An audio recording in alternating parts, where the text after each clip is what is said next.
Esta é a parte 3. Assista também a parte 4. Então, são informações que nós não passamos assim levianamente. É preciso ter cautela e saber quando utilizar. Já pensou dizer a uma mãe que acabou de perder um filho por acidente, que o filho morreu porque no passado... Apoie o nosso canal dando like e se inscrevendo. Contribua também tornando-se membro de nossa comunidade. Para compartilhar a sua experiência com o mundo, confira na descrição deste vídeo os links para o nosso e-mail e Instagram. Conheça também o nosso novo canal de cortes, Experiências Luminosas, um canal descontraídamente sério. Foi o promotor do acidente que vitimou alguém, o coração dessa mãe, além de sofrer pela perda do filho, vai sofrer pelo impacto da informação. Então, nessa hora, é melhor consolar do que esclarecer. Sim, sim. Inclusive, eu lembrei agora de uma cena também, mais uma vez, de Jesus. Me perdoem aqueles que são contra as religiões. Eu estou mais uma vez falando de Jesus, não como religião, mas como exemplo de sabedoria. Ele fala na Bíblia, não sei se você lembra uma passagem, que caiu uma laje e matou, se não me engano, 10 homens. E isso causou uma comoção lá na cidade. Estavam dizendo, vocês viram, caiu aquela laje, eles devem ser mesmo pecadores, devem ter feito mal. Aí Jesus advertiu e disse, olha, eles não são mais pecadores do que vocês, não. Não é porque aquela laje caiu sobre os 10 e matou que eles são mais pecadores do que os que não caíram, tá tudo aí. Quer dizer, não tem nada a ver uma coisa com a outra. Não é punição. A morte não é punição. Inclusive, desculpe lhe interromper, sem querer lhe interromper, mas já tentando, já conseguindo, entendeu? Uma laje, recentemente, caiu aqui em Cajazeiras, vitimando uma senhora e uma criança. E esse assunto que você está trazendo me remeteu a essa história, certo?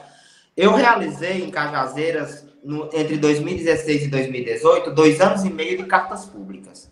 Nós recebemos 800 cartas psicografadas, que chamam no meio espírita de cartas consoladoras.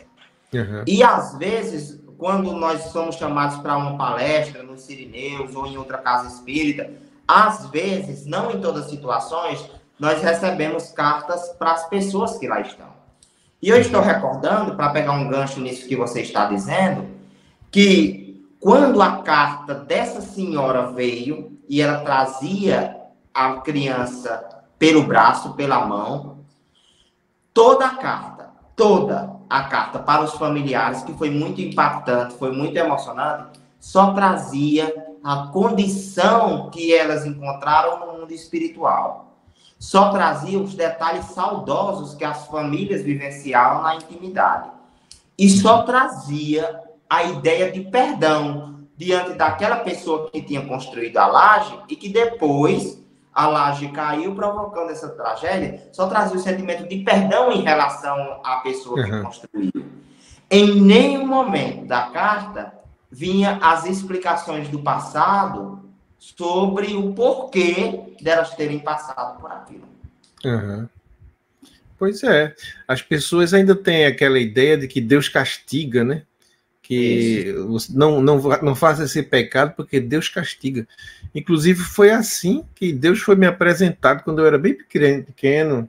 Eu era uma criancinha e eu estava fazendo alguma coisa errada e disseram-me, Deus castiga, não faça isso. Eu digo, poxa, Deus castiga? Aquilo foi tão estranho para mim. Aquela ideia, eu acho que eu não tinha nem 3 anos quando aconteceu isso, mas eu me lembro bem. Eu digo, poxa, aquela primeira ideia me chocou, porque eu digo, pô, não estou fazendo nada de errado, ele vai me castigar por causa disso, que Deus é esse, né? Deus tão cruel. A primeira ideia que eu tive foi essa. E muita gente tem essa ideia, né? Que Deus castiga. E que aí quem está morrendo lá no sul... quem está morrendo por causa das águas lá, carregando as pessoas, as coisas, os animais, dando prejuízo, é porque eles certamente cometeram algum pecado. Como quem estivesse aqui na sua casa, no conforto, na segurança, no ar-condicionado, fosse estar assim porque é bonzinho, né? E os outros é que são ruins e morreram. Quer dizer, é uma ideia distorcida que a gente está ajudando aqui a desconstruir essa ideia. Exatamente. Uhum. E você falou que gostaria até de não ter esse dom, não ser médium e ter sua vida aí mais, desfrutando mais da sua vida, com a sua esposa e sua família. Mas então por que você decidiu prestar esse serviço? Se ele é tão mais penoso para você, você teria outras opções. Por que você fez essa opção, então, de dedicar tanto tempo a esse trabalho? Vamos lá. Olha, eu nasci em 88 e minha mãe me teve aqui na maternidade Deodato Cartacho, certo? Quando eu nasci, minha mãe teve que ficar internada no hospital para tratar de um problema da vesícula que estava causando vômitos e dores, então ela precisou passar por uma cirurgia. E eu fui para casa de familiares. Eu não voltei para casa com a minha mãe. Voltei. Já começou por aí o diferente, né? Voltei para casa de familiares. Já foi um sofrimento inicial. Depois, quando a minha mãe retorna, tanto do resguardo do parto, quanto da cirurgia da vesícula, que ela me leva para casa, eu comecei a adoecer gravemente. Criança de braço, Paulo. Eu comecei a adoecer num nível que aqui a gente chama de desenganar, num nível dos familiares e dos médicos desenganarem. A minha avó Rosa levava para a casa da minha mãe velas durante a noite para que eu pudesse segurar a vela e no momento de morrer estar com a vela na mão. Isso é um hábito comum aqui do sertão, né? Morrer estar com a vela na mão. Então eu vivia com a vela na mão. E nessa época, e daí já começa um sentimento de culpa que eu devo confessar tenho no meu coração, e nessa época meus pais se desfizeram de tudo para me salvar. Nesse primeiro momento, se desfizeram de tudo materialmente para me salvar. Eu comecei a peregrinar cedo nos hospitais. Quando criança de braço, eu fui até Fortaleza e lá, um médico integrativo que trabalhava com homeopatia me consultou e graças a esse médico, certo? Que tem até nome de artista, não sei nem se ele é vivo hoje em dia, e se não for vivo, que ele venha me visitar para eu agradecer a ele pessoalmente. E esse médico, ele através de certas condutas me tirou daquela fase de penúria e de quase morte na qual eu estava inserido. Pois bem, 2 anos de idade, quando terminou essa via crucis. Com 6 anos de idade, entre 5 e 6 anos de idade, minha mãe disse assim: Anderson, eu vou ver um terreno com seu pai e vou deixar você com a babá. O nome da babá é Marivalda, certo? O nome da babá é Marivalda. Até hoje ela é nossa amiga, é próxima à nossa família. E Marivalda ficou comigo em casa. Eu deitado no sofá menor, assistindo a televisão. Ela no outro sofá, também assistindo. Era mais ou menos umas 6:30 da noite, 7 horas. E eu vi que entrou na minha casa um homem, passou pela porta. Aí eu já estranhei. Atravessou a porta. Atravessou a porta. Ele atravessou a porta. Ele ficou diante de mim, entre o sofá e a televisão, impedindo que eu visse a televisão. Porque, embora ele tivesse atravessado a porta, ele não era transparente, ele era palpável aos meus olhos, né? E aí ele, diante de mim, ele fez um movimento assim com as mãos e abriu uma tela. Quando ele abriu essa tela, a cena que eu vi foi terrível, terrível. Eu vi o carro do meu pai capotado numa BR, um acidente envolvendo caminhão. Não me recordo bem se havia 1, 2, 3 caminhões, mas haviam outros carros. As ferragens do carro da minha família e os corpos, tanto do meu pai quanto da minha mãe, absolutamente espalhados pela vida. Sim. Eu me levantei, essa história me emociona muito, porque eu me levantei e comecei a gritar, meus pais morreram, o homem me mostrou, meus pais morreram, onde estão os meus pais? Eu comecei a me desesperar. Nisso, a babá veio até mim, tentou me acalmar de todas as formas, tentou, me conter e não conseguiu. Os vizinhos começaram a chegar. Imagina o trauma dessa experiência. Os vizinhos começaram a chegar. 10, 15, 20 pessoas tentando ali me juntar naquele desespero. Naquele desespero total. De repente, os meus pais chegam em casa. E aí, quando eles chegaram, eu não tive outra reação. Eu apontei para eles e disse, vocês não são os meus pais. O homem me mostrou. Os meus pais morreram. Nossa. Ele estava com que homem, Anderson? Que homem? Não existe homem nenhum. Mostrou, os meus pais morreram. Agora no acidente. Para minha mãe me acalmar nesse dia, foi assim, um Deus nos acuda. Dormi, no outro dia, se nada tivesse acontecido. Aí, eu comecei a sentir umas dores de cabeça. Muito forte. Muito forte. Era como se alguém estivesse pegando minha cabeça e dando socos na minha cabeça. Eu caía no banheiro, desmaiava. Quando ia tomar banho, desmaiava no chuveiro. De tanta dor, não aguentava nem a corrente de água tocar na minha cabeça, que ali já era motivo para deixar a dor num nível exponencial. Primeira viagem que eu fiz, eu fui a Campina Grande. Meus pais me levaram a Campina Grande. E aí, eu passei por 2 médicos. Primeiro, um médico neurologista que avaliou as causas físicas da cabeça. Se havia ou não uma causa para aquela dor de cabeça absurda. E também por uma junta de psicólogos. Duas psicólogas me atenderam.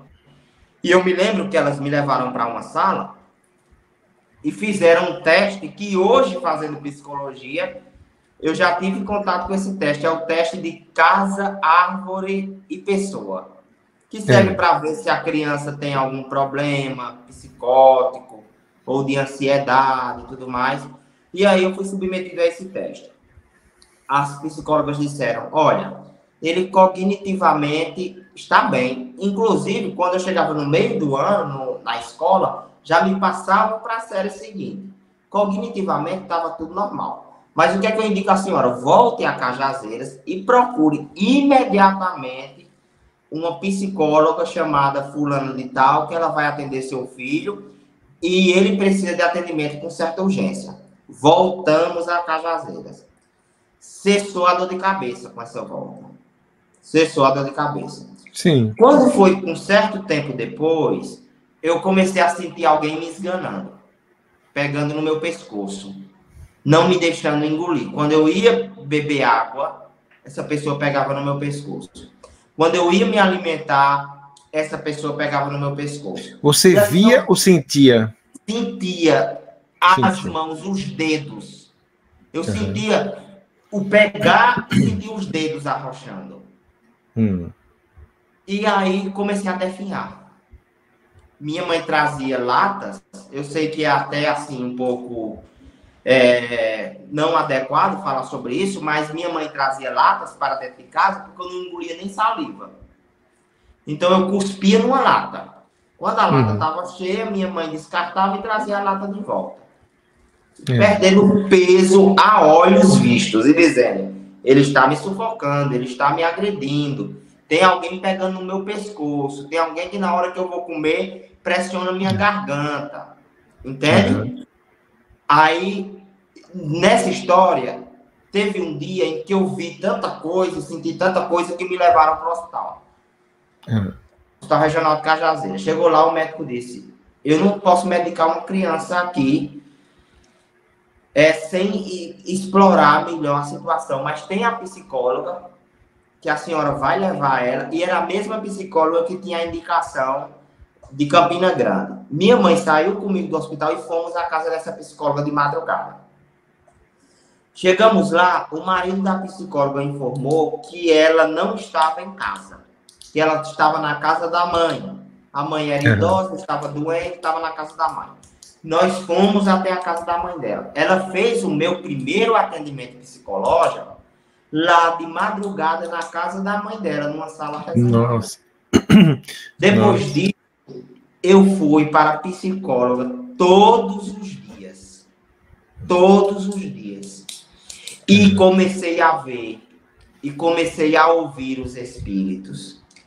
E aquilo não ficava bem resolvido a nível psicológico. Depois de muito sofrer, pelo menos a profissional fez com que eu me alimentasse um pouco melhor. Depois de muito sofrer, muito orar, e eu digo orar também porque veio um médium de Brasília, família dos meus avós, e meus avós chamaram eles para fazer uma oração na minha casa. Ele, a mulher e as pessoas que andavam com ele. E eu me lembro que ele chegou na minha casa e disse assim: mande Anderson brincar com os meninos lá fora e me dê aquela foto de São Francisco de Assis. É um quadrozinho de São Francisco de Assis que tinha na parede da casa da minha mãe. Eu lembro dele dizendo isso. Diga a Anderson que vai brincar lá fora e me traga o quadro com a imagem de Francisco de Assis. Pronto, desse dia eu me lembro. Depois eu fiquei sabendo que nessa reunião mediúnica, ele tinha dito aos meus pais que a minha mediunidade era muito ostensiva. Uhum. E que se eu escapasse daquela condição na infância, eu iria exercer o trabalho que eu exerço hoje, de atendimento às pessoas através da mediunidade, certo? Uhum. Depois de muito orar, muito sofrer, esse homem voltou para Brasília, eu continuo na psicóloga. Depois de muito orar, muito sofrer, fui para a igreja fazer aquelas preparações de primeira comunhão, não suportei. Com 3 meses, eu me sentia mal na igreja, eu tinha choro, irrompantes dentro da igreja. Também na escola apresentava choro, gritava, se desesperava. Aí uma mulher que fazia parte dos Sirineus do Caminho, chamada Dona Nelci, que era daqui de Cajazeiras, Dona Nelci, disse assim: Iracema, por que é que tu não leva essa criança nos Sirineus do Caminho para conversar com Dona Lúcia Siebra? Essa mesma que é a minha coordenadora durante 20 anos. Aí, se bem não fizer, mal também não fará. Minha mãe me levou. Quando eu cheguei lá, eu caí no choro diante dessa mulher. Disse que via as coisas, que ouvia as coisas, que sentia que alguém estava apertando minha garganta, que alguém estava batendo na minha cabeça, me dizendo que eu iria morrer a qualquer momento, certo? Eu pedia, Paulo, desculpa aos meus pais todos os dias, às vezes de joelho, por ser quem eu era. Por dar esse trabalho a eles. Por dar esse trabalho a eles. Eu essa preocupação. Desculpa. Era. Porque eu via também eles não tendo recursos materiais, assim, para tipo, para comer. O carro era vendido, o comércio da esquina foi todo vendido. Nós ficamos sem renda. Para pagar todos esses tratamentos e consultas, né? Pois é. Aí, Dona Lúcia, eu me lembro que ela olhou para mim e disse assim: meu filho, você não é doido, você é médium. Essa frase. Venha para aqui todos os dias que eu vou lhe explicar. Eu já estava com mais ou menos 9 anos de idade. Venha para aqui todos os dias que eu vou lhe explicar. E eu vou fazer um atendimento com você. Veja, já existiu um atendimento. Entendeu? No atendimento, o médium viu que o espírito estava querendo furar meu pescoço e minha cabeça. Quando o médium chegou na minha casa, na casa da minha mãe, viu o espírito com uma adaga. O espírito era um homem, esse mesmo homem que me apresentara o acidente dos meus pais. Esse espírito com uma adaga, tentando me esfaquear na cabeça e no pescoço. Também foi atendido em 3 meses. A psicóloga, que era de segunda a sexta, ininterruptamente, passou a ser 2 vezes por semana. Depois, 1 vez por semana. Em 4, 5 meses que eu estava frequentando o Sirineu depois do atendimento, de 15 em 15 dias.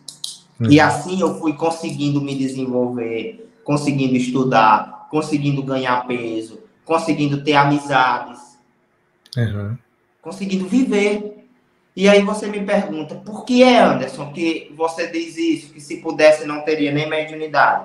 Porque, embora eu tenha a minha mediunidade educada e entenda as variáveis dela, essa mediunidade ostensiva, ela me traz dissabores. Exemplo, as alterações de humor, chegar num local e ter o humor e o sentimento alterado por conta das energias daquele ambiente ou das energias das pessoas, sentir as coisas com muita intensidade. Outra coisa também, tudo é potencializado. Se eu tiver uma raiva, a raiva é potencializada. Se eu tiver uma tristeza, a tristeza é potencializada. Sim. Outra particularidade, vamos pegar o caso de Daiane, que foi o caso que nos trouxe até aqui. O caso de Daiane, o espírito se convenceu. Mas quantos espíritos não se convencem e me enxergam como inimigo? Entende? Eles ficam com ódio quando eu ajudo alguém, quando eu, por exemplo, recebo uma carta para uma pessoa, quando eu faço um atendimento que uma pessoa sai da UTI, quando eu realizo bem em determinado setor, eles olham para mim com ódio muito grande, porque para eles eu estou ajudando quem eles queriam destruir. Entendeu? Então, assim, viver sem essa alteração de humor, conviver sem estar vendo e ouvindo espírito direto, viver sem ter inimigos gratuitos ao meu redor, seria bem melhor, né, não? Com certeza. Seria mais tranquila a vida, né? O desafio é grande, né? Quem vem com uma missão dessa aí não é brincadeira. E é muito comum na infância passar por todo esse sofrimento. Eu não conheço nenhum médium que na infância teve uma infância tranquila. Geralmente ele tem aquela abertura para o mundo espiritual e via terrores, coisas ruins, era perturbado, e só vai se organizando isso à medida que vai chegando a adolescência, e daí por diante vai se organizando. Mas é uma infância sofrida demais. Eu não sei se você tem assistido esse nosso canal suficientemente para ver muitos casos assim, semelhantes ao seu, muitos relatos de pessoas que têm mediunidade e sofrem muito na infância, porque é tido às vezes até como transtorno mental, né? A pessoa é chamada de louco. Hoje em dia deve ter os rótulos, né? Você que está entrando na psicologia sabe muito bem, tem os rótulos de autista, né?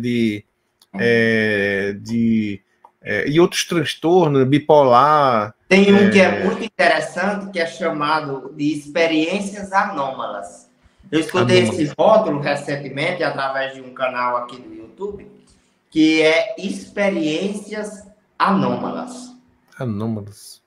Ele não tem nome para dar, né? Não sabe. Quando não tem nome, é experiências anômalas. Como quando a pessoa chega com a virose no hospital e não tem nome, é uma virose inespecífica, né? Exatamente. Mas sabe que é um transtorno que não tem nome, né? Então, por isso que é anômalo. Então, tem aqueles que são borderline, né? Você falou em emoções muito intensas, né? Tanto assim de raiva, de tristeza, de alegria, esses picos assim, né? Muitas vezes a pessoa é enquadrada aí num transtorno, chama-se a psiquiatria chama de transtorno. A psicologia deve seguir isso e a espiritualidade vai chamar de mediunidade, né? De sensibilidade a energias e tal, né? Então só muda o nome. Na minha cabeça está muito bem dividido. É porque falta assim público para entender e se interessar por essa divisão. Na minha cabeça está muito bem dividido e as duas situações, tanto psicológicas quanto espirituais, podem coabitar na mesma pessoa. Entende? Sim. Mas tudo bem, eu entendo que ainda ocorre essa compartimentalização. Para pessoas espiritualistas tem um nome e para a psicologia, psiquiatria tem outro nome. Na minha cabeça está muito bem divididozinho e se pode perceber o que é espiritual e o que é psicológico. Mas essa discussão ainda não é muito presente no cenário científico e até mesmo no cenário espiritual. Não é muito... Olha, eu achei interessante você falar nisso. Vou dizer logo qual é a minha forma leiga de lidar com isso. Eu percebo o seguinte: quando a pessoa faz um relato que tem conexões com a realidade que eu digo, essa material aqui, já é o indício de que aquilo é um problema espiritual. Digamos, no caso de Daiane, que ela relatou tudo aquilo que os médicos chamam de alucinações, por conta da doença que ela estava passando, a fraqueza física, biológica que ela estava passando, ela teve alucinações para alguns médicos. Mas que tipo de alucinação que conecta ela com você de uma forma como conectou, né? Que Exatamente. Conecta ela com aquela amiga que foi também lá visitar ela e lembra que foi visitar, que encontrou ela na rua e ela disse que realmente confirma que a pessoa falava, ela não via quem era, e depois ela conectou com essa amiga, disse, então foi você que foi lá me salvar, me trazer de volta para o hospital. E a amiga disse, olha, eu fiz um sacrifício enorme para sair do corpo, para ir lá, tive dificuldade de voltar, mas eu fui para te ajudar. E ela disse, então foi você que eu vi lá. E tal. Ela fez essa conexão. Teve também um desenho que acho que foi uma sobrinha dela, alguma coisa assim, uma criança fez. Foi. Que ela viu esse desenho na tela, lá no hospital, na tela que aparecia para ela. Quer dizer, isso para mim distingue alucinação de experiência real.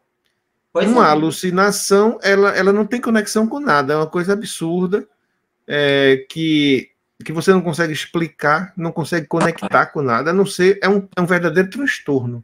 E aí você eu distingo dessa forma. E aí você dirá também sobre as emoções, ou alguém dirá, não, mas e essas emoções tão sensíveis e tão distoantes, tão oscilatórias? Claro, a função do médium é passar emoção.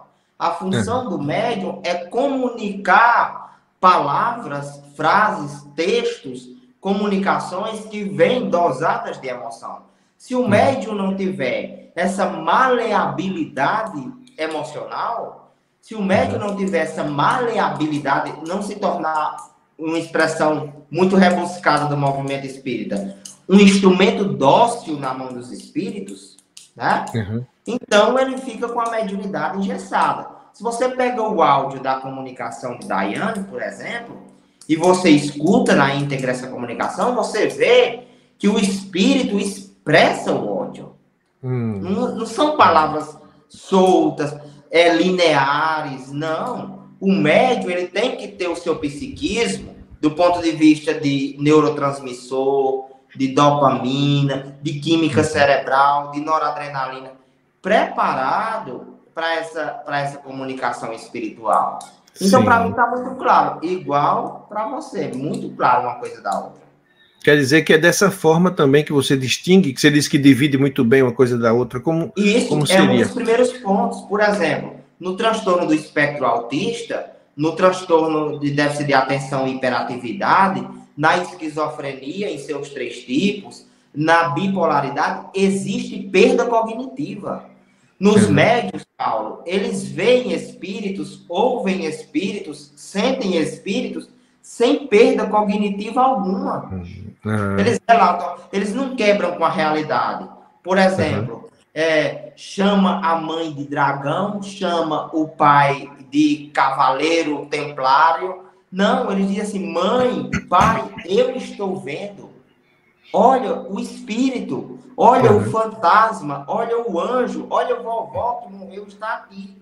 Mas meu filho, que conversa é essa? Mas mãe, eu estou vendo. Ou seja, você percebe no discurso a organização psíquica. Diferentemente de outros transtornos, cuja alucinação, ou a quebra com a realidade, ou a psicotização, vem acompanhada de uma degradação cognitiva muito grande. Na mediunidade, essa degradação inexiste. Certo? São discursos muito lógicos e que, inclusive, encontram corroboração com outros discursos. O caso de Daiane foi um caso, mas quantos e quantos e quantos atendimentos nós já fizemos que as pessoas vieram assim dar o feedback e dizer, realmente, aconteceu em inúmeros casos. É verdade. Um ponto que eu queria conversar com você é o seguinte, nesses casos, né, de doenças, de a pessoa se sentir sufocada, eu mesmo já senti, dependendo do ambiente que eu estava dormindo, porque às vezes o ambiente ele é carregado de energia, né? Eu já dormi numa casa onde tinha uma pessoa assim muito, digamos, perturbada, uma pessoa de emoções muito fortes. E emoção é energia, né? Eu identifico muito a emoção como produtora de energia, né? Dependendo da sua emoção, você está produzindo ali uma energia diferente. E aí nessa casa eu fui dormir e senti uma pessoa apertando aqui o meu pescoço, me sufocando. Eu acordei para não morrer, né? Porque estava sentindo que estava faltando ar. E aí eu fiz a oração, né? Nessa hora eu comecei a orar. E sempre acontece isso. Quando eu estou num ambiente carregado, que eu vou dormir e sei que estou sofrendo ali um assédio, eu oro imediatamente. Às vezes eu oro um Pai Nosso, fico repetindo o Pai Nosso até aquilo passar. Parece que é aquele mantra, né? Que o Pai Nosso se torna um mantra, mesmo que eu fale, repetindo, parece que vai mudando a vibração do ambiente e vai limpando, né? Vai sim. Olha, então... você falou um aspecto muito interessante.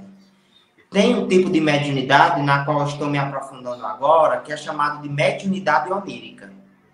Inclusive, nós fazemos algumas interpretações de sonhos no meu Instagram. Mediunidade onírica, e eu quero dar essa contribuição onírica. Certo. Mediunidade onírica. Esta é a parte 3. Assista também a parte 4.